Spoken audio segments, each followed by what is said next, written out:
Assalamualaikum warahmatullahi wabarakatuh. Alhamdulillah rabbil alamin. Wabihi nasta'in. Wassalatu wassalamu ala asrafil anbiya'i wal mursalin. Wa ala alihi wa sahbihi rasulillahi ajma'in. Ashhadu an la ilaha illallah wahdahu la sharika lah. وأشهد أن محمدا عبده ورسوله صلى الله عليه وسلم. رب اشرح لي صدري ويسر لي أمري واحلل عقدة من لساني يفقه قولي. اللهم فقهنا في الدين وعلمنا تأويل. سبحانك لا علم لنا إلا ما علمتنا إنك أنت العليم الحكيم. ولا حول ولا قوة إلا بالله العلي العظيم. ولا حول ولا قوة إلا بالله العلي العظيم. Tuan-tuan ahli jawatan kuasa madrasah yang saya hormati, muslimin muslimat yang dirahmati Allah. Kita bersyukur kepada Allah Subhanahu Wa Taala dengan izinnya pada malam ini kita diberikan kesempatan untuk berada di madrasah kita ini dalam satu majlis ilmu, dan kita pula berada pada malam yang terbaik, tuan-tuan. Kalau di Mekah, sahabat-sahabat kita sedang wukuf di Arafah, kan? Tapi hari Arafah untuk kita 9 Zulhijjah tu besok lah, tuan-tuan. Tak payah nak dipertikaikan lah, sebab dia jaraknya jauh antara Mekah dengan Malaysia, tuan-tuan.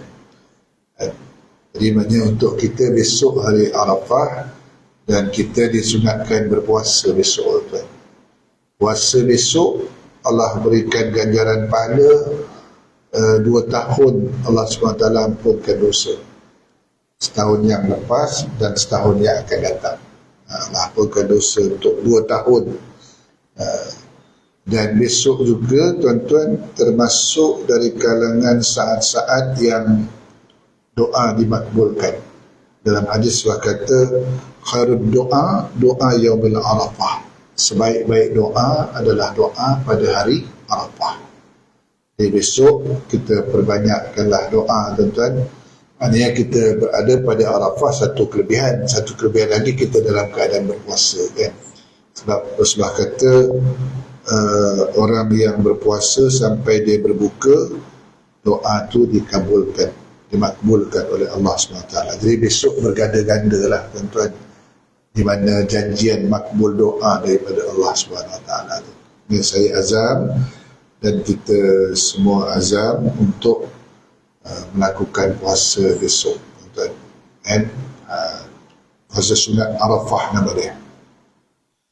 Kemudian, tuan-tuan, kita mengucapkan salawat dan salam kepada junjungan Nabi Muhammad sallallahu alaihi wasallam. Allahumma salli ala Muhammad wa ala ali Muhammad. Tuan-tuan, hari ini kita sambung pelajaran kita.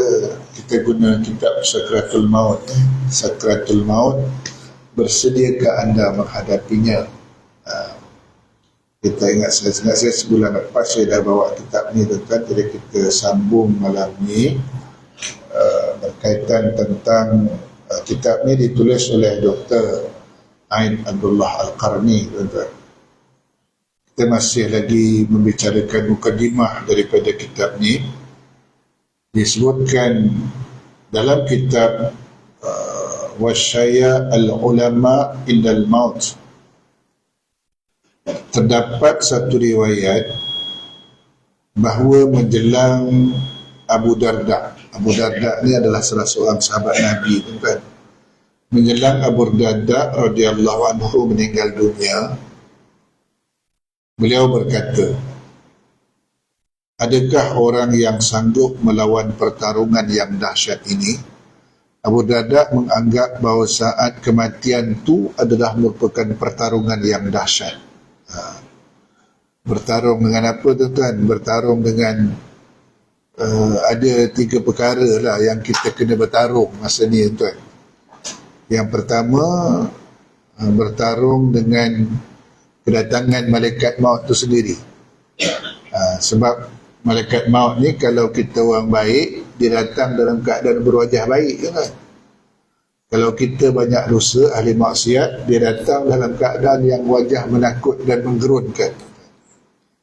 Sehingga Nabi Ibrahim pengsan tengok tu kan, malaikat maut ni ketika cabut nyawa ahli maksiat.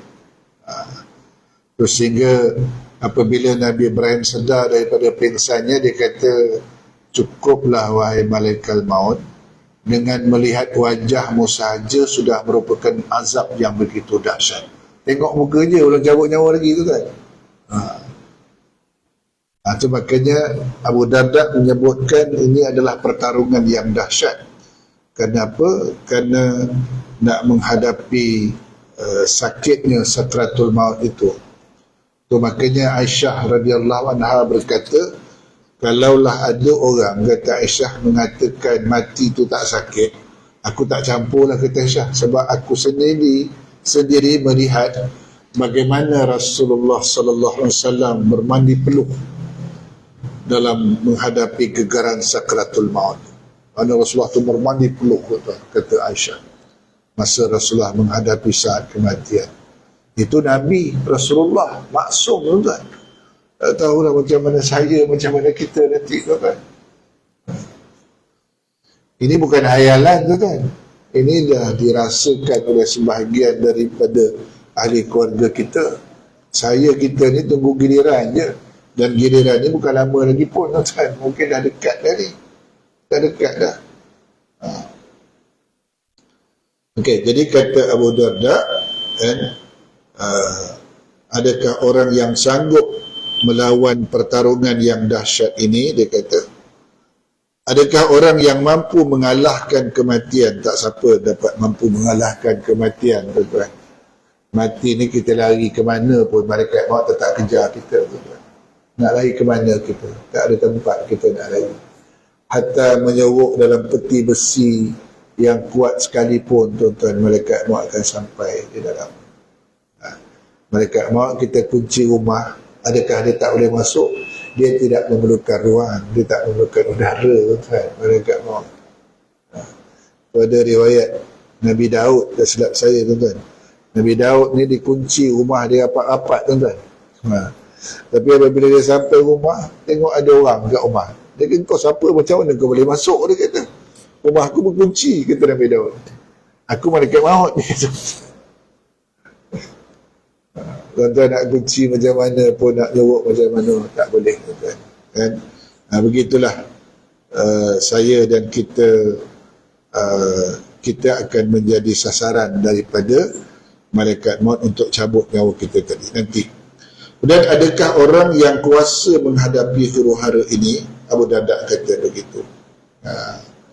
Jadi oleh demikian, Allah Subhanahu Wa Taala senantiasa mengingatkan kita kepada kematian. Di dalam surah Al-Baqarah ayat 281 Allah sebut, wattaqu yawman turja'una fihi ila Allah summa tuwaffa kullu nafsin ma kasabat wa hum la yuzlamun.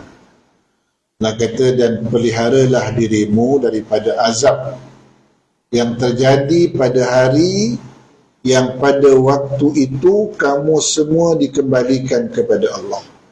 Maknanya saya dan kita semua kembali kepada Allah sesuai dengan ucapan istirja', kan, tuan. Apabila berlaku musibah, kan kita disuruh sebut inna lillahi wa inna ilaihi raji'un. Sesungguhnya daripada Allah kita datang, kepada Allah kita akan kembali. Itu disebutkan dalam surah Al-Baqarah ayat 281 ni. Dia kata, dan peliharalah dirimu daripada azab yang terjadi pada hari yang pada waktu itu kamu semua dikembalikan kepada Allah.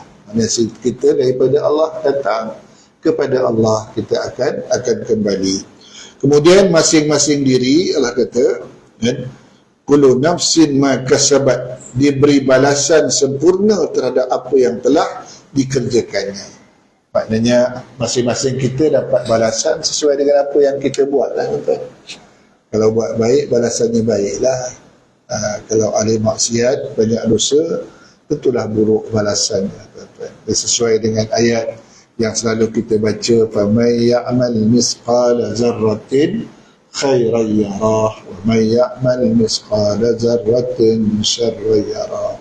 Siapa yang berbuat baik walaupun seberat zarah, Allah berikan balasan kebaikan itu. Tapi sebaliknya, siapa yang berbuat jahat walaupun seberat zarah, maka Allah pun memberikan balasan sebanyak itu juga. Sedangkan mereka sedikit pun tidak dianiaya, Allah kata, kan? Wahum la yuzlamun. Mereka tidak dianiaya. Maknanya Allah pasti tidak menzalimi kita, tuan-tuan. Maknanya apa yang kita dapat tu sesuailah dengan apa yang kita pernah buat. Allah tak zalim kepada kita. Kita yang barangkali yang zalim kepada diri kita sendiri.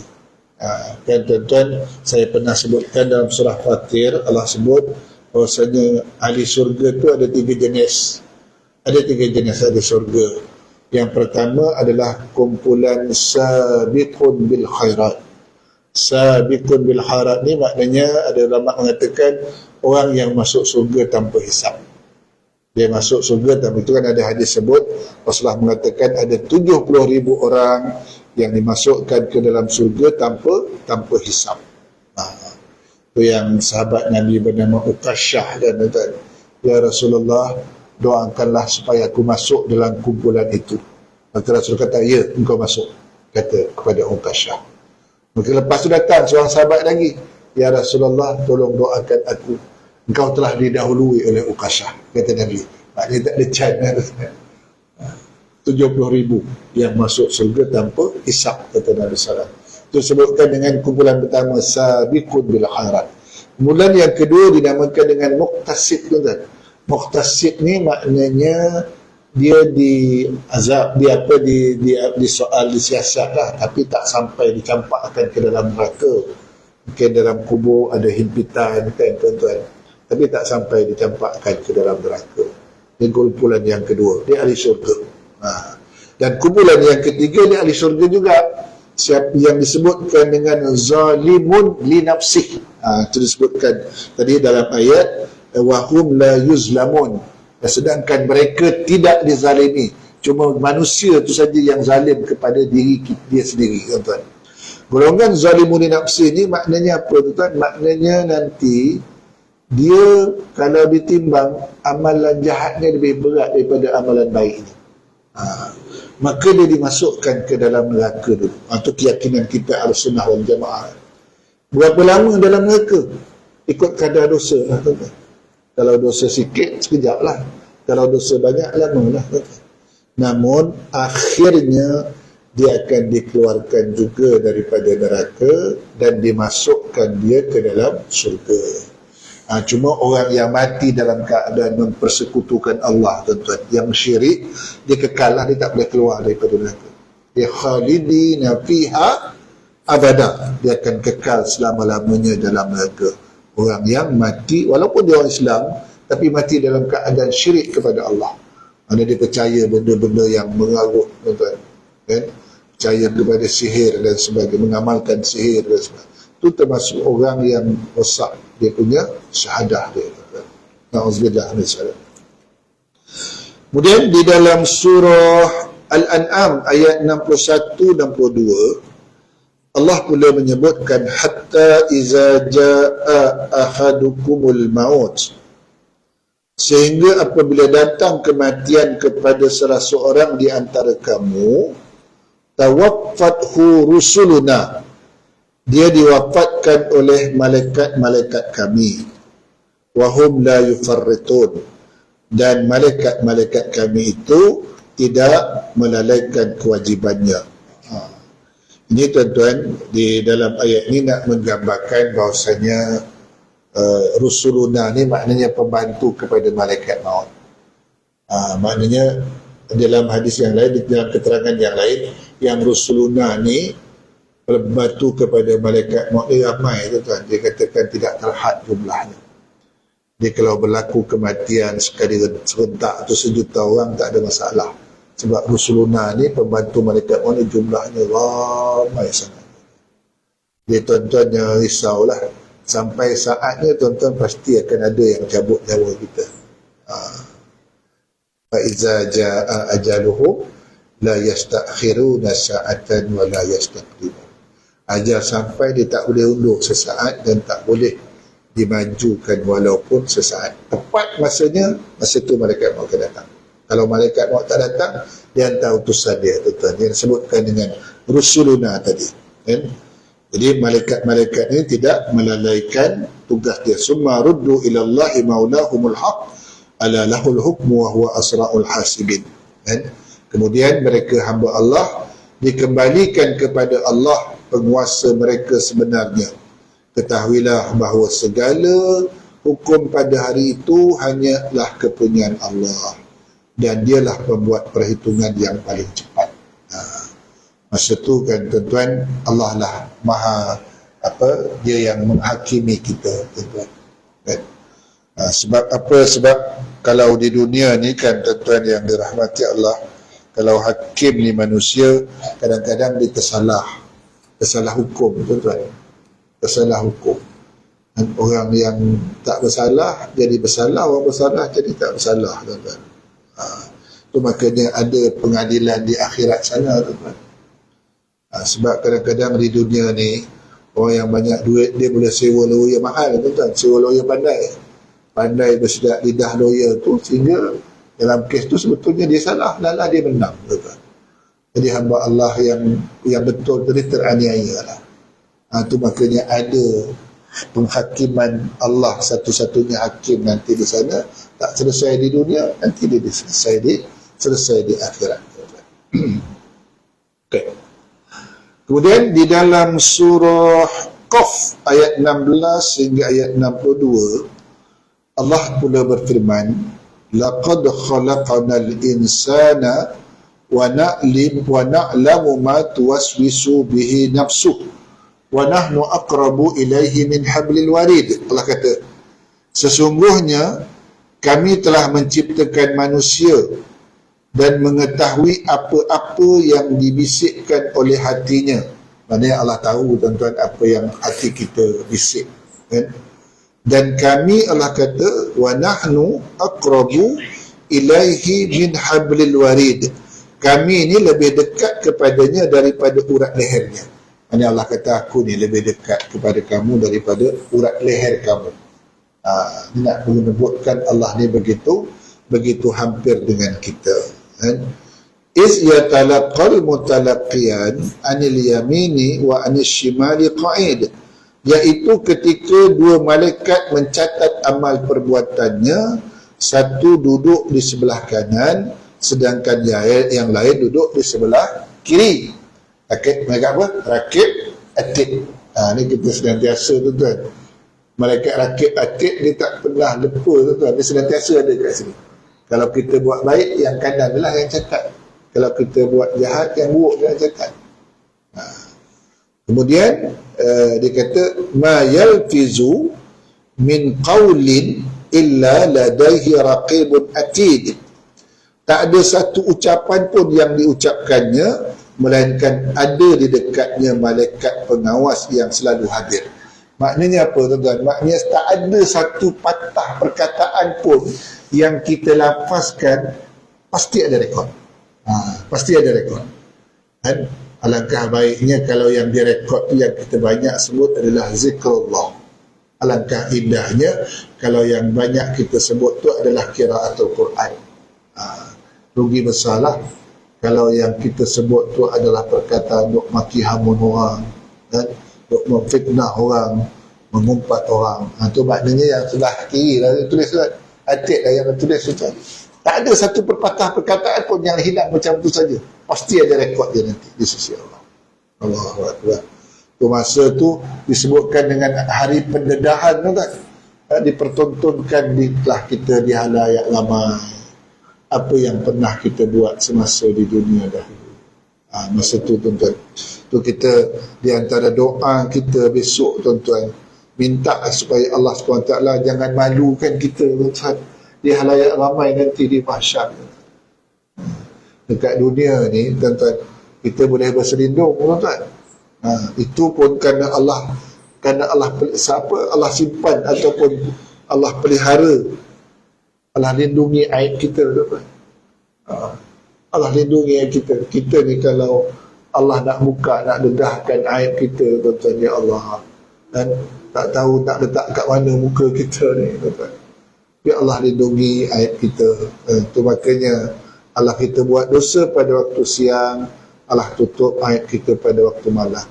Kita buat dosa pada waktu malam, Allah tutup aib kita pada waktu penghujung malam.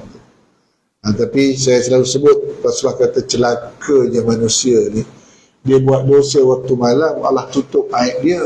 Dia pula yang cerita dengan orang, tuan. Ini celaka ni, kata Nabi SAW. Dia pula yang heboh kat orang ramai, tuan, yang malam tadi dia buat tu, buat ni, dia buat tu, buat ni. Ini manusia yang celaka, kata Nabi SAW. Okey. Kemudian ayat berikutnya, wajaat sakratul mauti bil haq zalika ma kunta minhu tahid. Dan datanglah sakratul maut dengan sebenar-benarnya. Mati itu datang bukan uluk-uluk, dia pasti, tuan-tuan. Itulah yang kamu selalu lari daripadanya. Ini kalau boleh kita nak lari dari mati, jawapannya memang tak boleh lari. Memang tak boleh lari. Mana pun malaikat maut pasti akan kejar kita. Wa nufikha fis suri, dan ditiuplah sangkakala itu, dan zalika yaumul wa'id, dan hari terlaksananya ancaman. Maknanya apabila sangkakala ni kan 2 kali ditiupkan, tuan. Tiupan yang pertama dunia kiamat, tiupan yang kedua manusia yang telah meninggal dunia semenjak Nabi Adam, Allah hidupkan semula. Itu maka apabila ditiup sangkakala yang kedua, maka Allah sebut di sini, itulah hari terlaksananya ancaman. Ancaman bagi siapa? Bagi mereka yang derhaka kepada Allah SWT.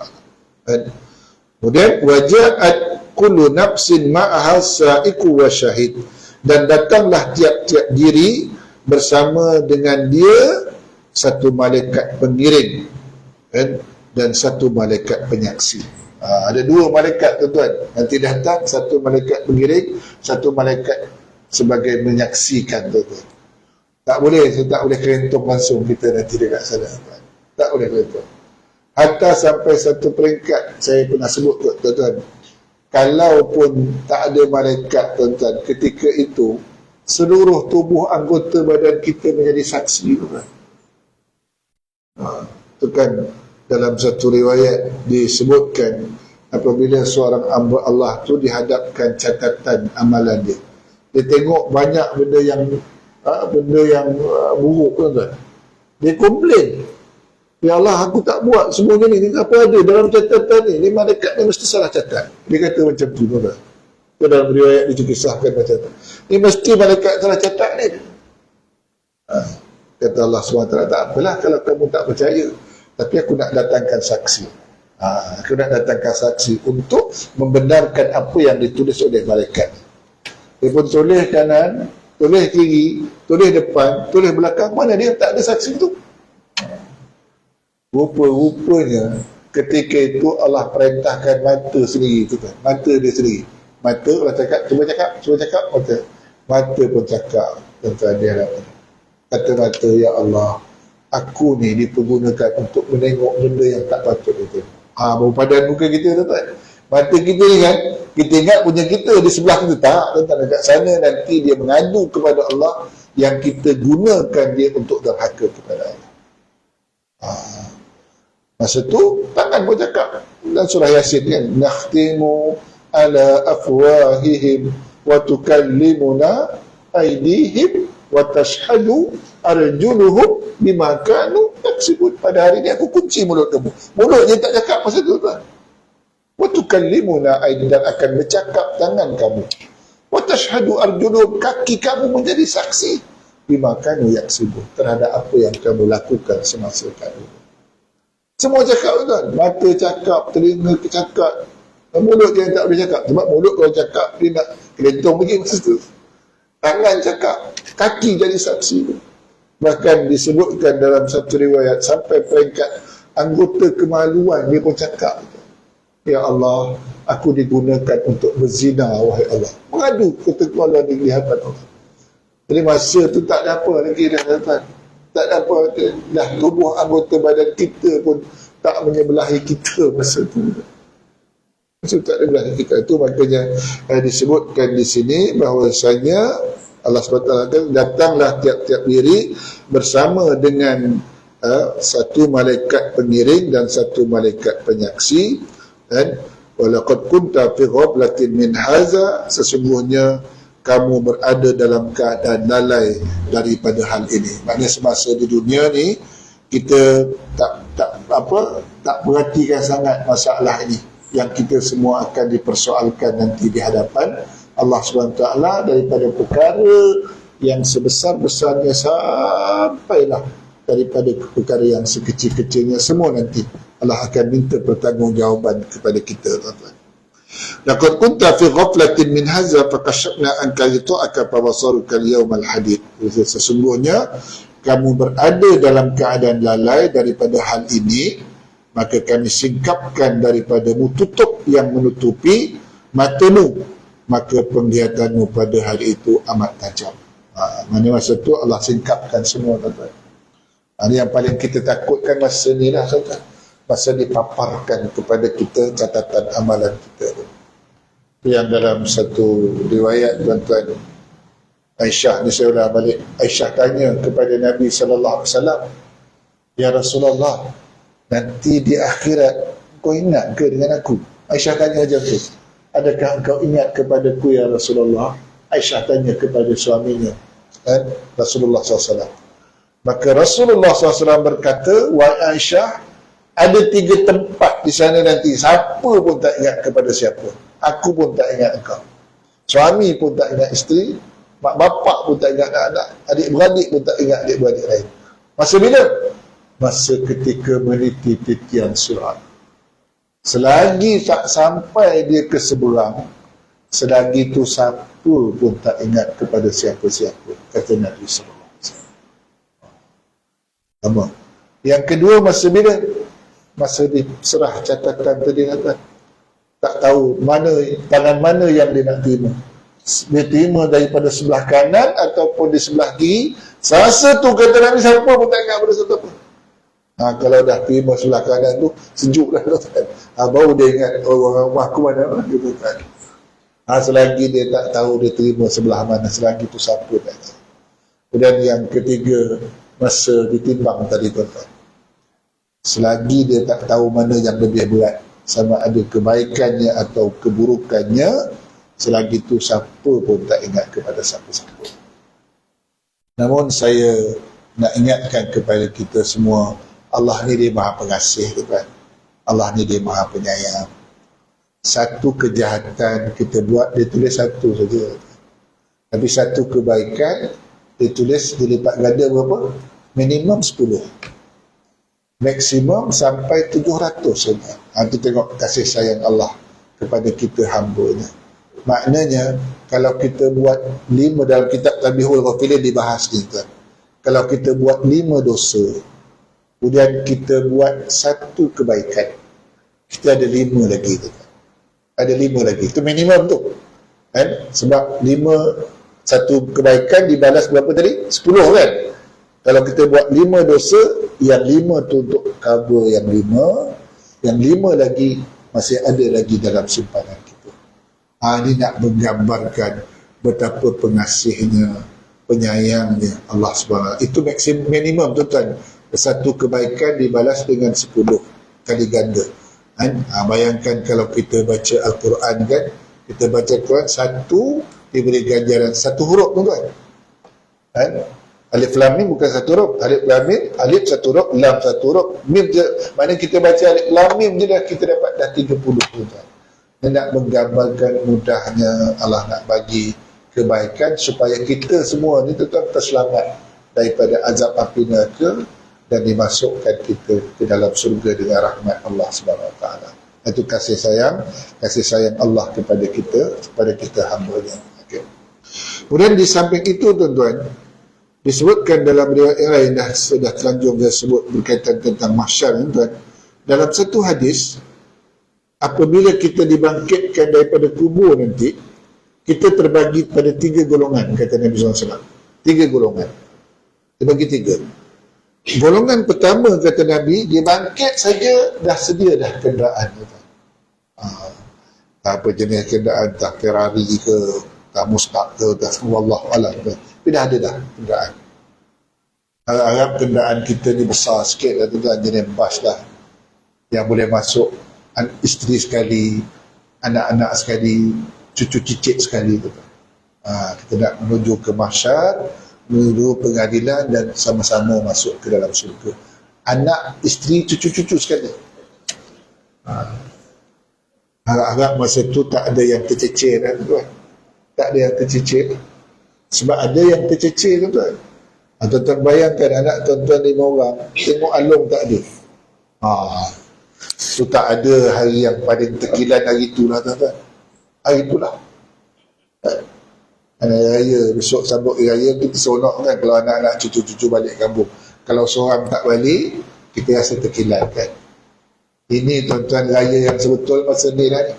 Masa dibangkitkan daripada kubur, nak naik kenderaan, tengok alung tak ada. Alung mana? Alung mana? Alung mana? Ya Allah. Ini yang paling terkilan sekali kita, tuan-tuan. Sebab bukan kita saja, tuan-tuan. Ada keluarga tak dapat kumpul sama kalangan Nabi pun. Nabi Nuh, anak dia sendiri pun tak dapat kumpul sama dengan dia, isteri pun. Nabi Lut, isteri tak dapat masuk, tak dapat kumpul sama dengan dia. Nabi SAW, bapa saudara dia Abu Lahab pun tak dapat sama dengan Nabi SAW. Itulah harap-harap saya, kita semua, tuan-tuan, apabila dibangkitkan pada kubur, tengok orang rumah dah ada dah kat sebelah, anak-anak dah ada dah, cukup 5 orang, semua ada, cucu-cucu dah ada dah, cicit-cicit pun dah ada dah, semua nak menuju kenderaan untuk menuju mahsyar, insya-Allah lepas tu untuk sama-sama masuk ke dalam syurga.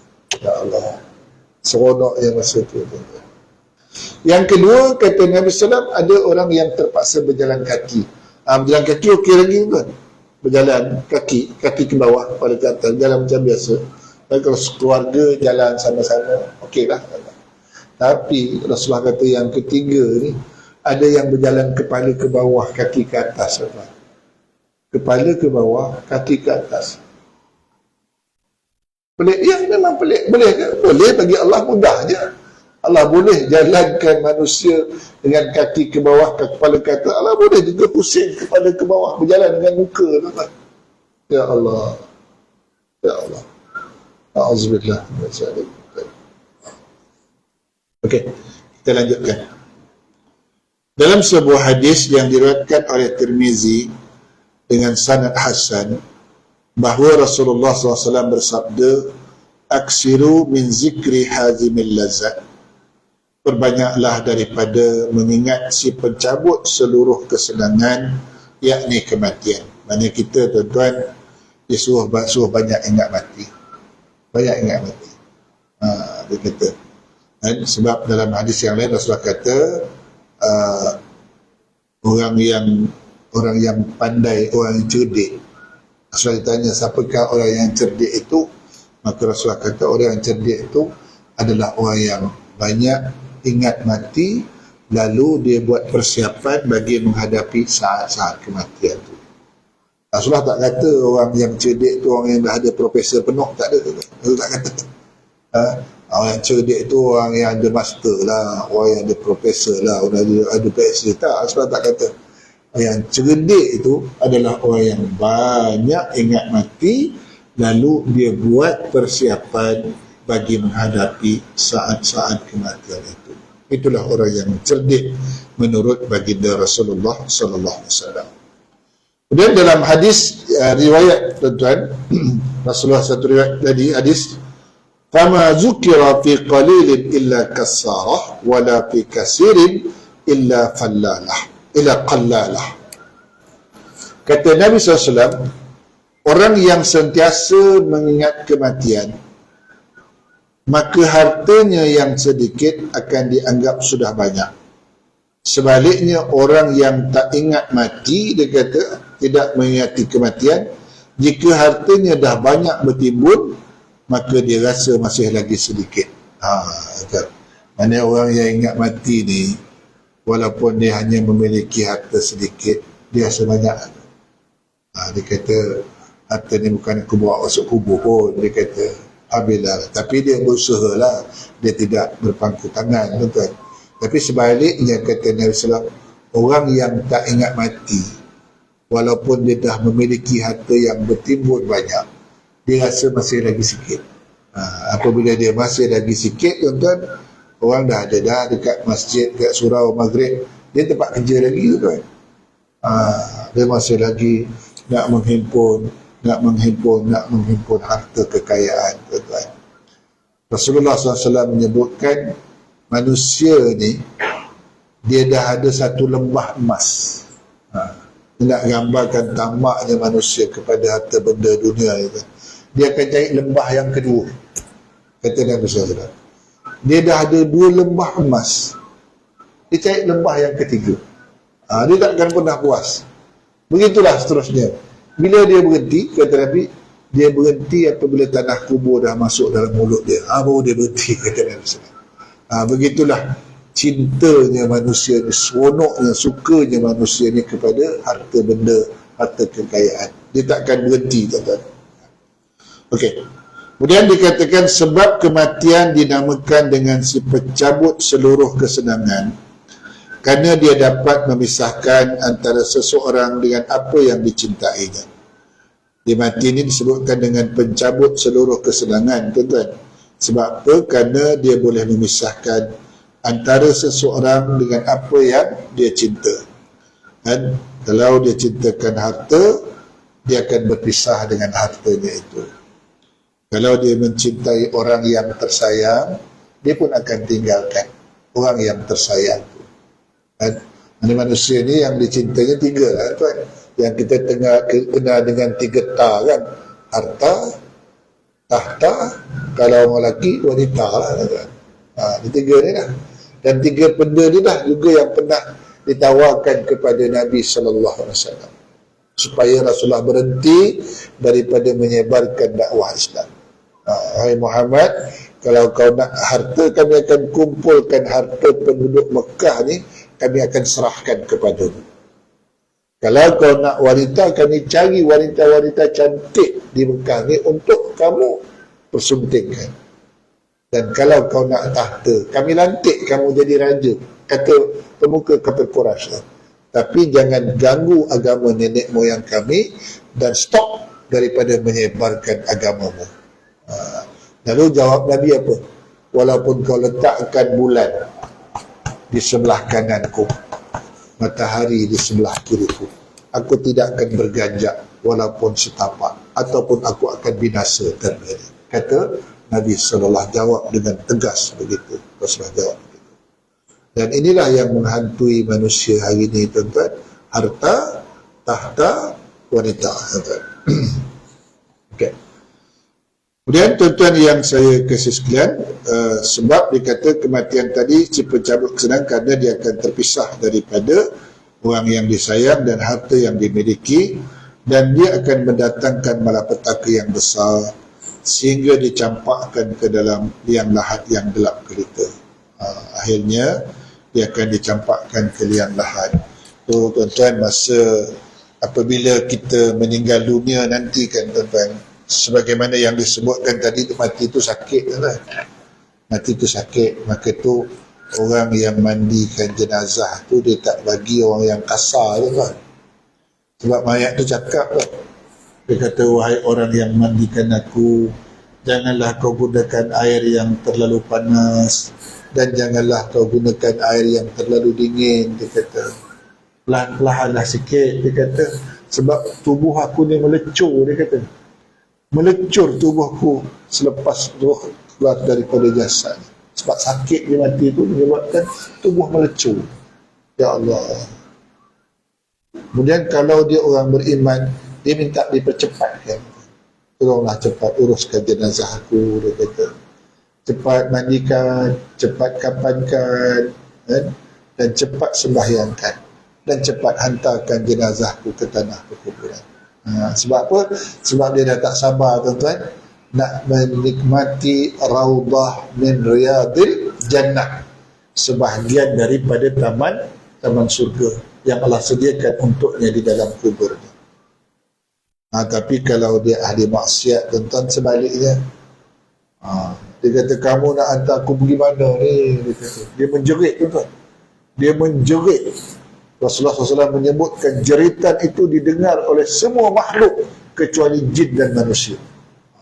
Kita manusia dia tak dengar tuan, tapi makhluk lain macam anjing ke, macam ayam ke, macam keledai ke, kuda, unta, dengar tuan-tuan jeritan-jeritan orang-orang ahli maksiat.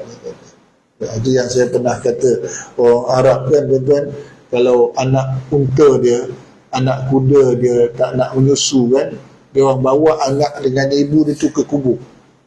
Jadi apabila dia dengar jeritan pekikan dalam kubur tu, dia terasa panas dan takut, dia cepat-cepat minta susu dengan mak dia. Itu ada riwayat menyatakan begitu. Kita tak dengar tu yang Rasulullah kata, kalau kamu dengar, kalau kamu tahu sebagaimana yang aku tahu, niscaya kamu semua akan sedikit ketahui dan akan banyak menangis. Kata Nabi SAW.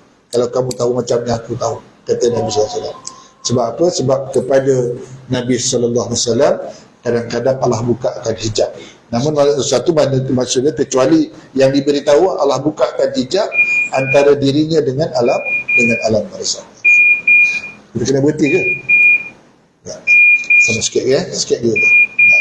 Dia tuan-tuan yang dirahmati Allah. Kemudian di samping itu tuan-tuan, Rasulullah pesan berkaitan tentang, rupanya kata Nabi SAW, orang yang bertugas sebagai penyelenggara jenazah ni mesti orang yang amanah, kata Nabi SAW. Sebab apa? Sebab kadang-kadang Allah bukakan hijab. Allah bukakan hijab, orang yang mandikan tu dengan apa yang berlaku kepada mayat tersebut.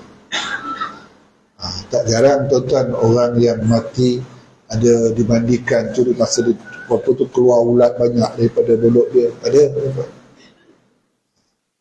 dalam satu kitab yang saya terbaca tuan-tuan, dalam buku Nek Aziz, Roh yang Bersedih tajuk buku tuan, dia ceritakan seorang penguasa raja, seorang penguasa di Konstantinian, di Turki tuan-tuan, suatu ketika dahulu penguasa.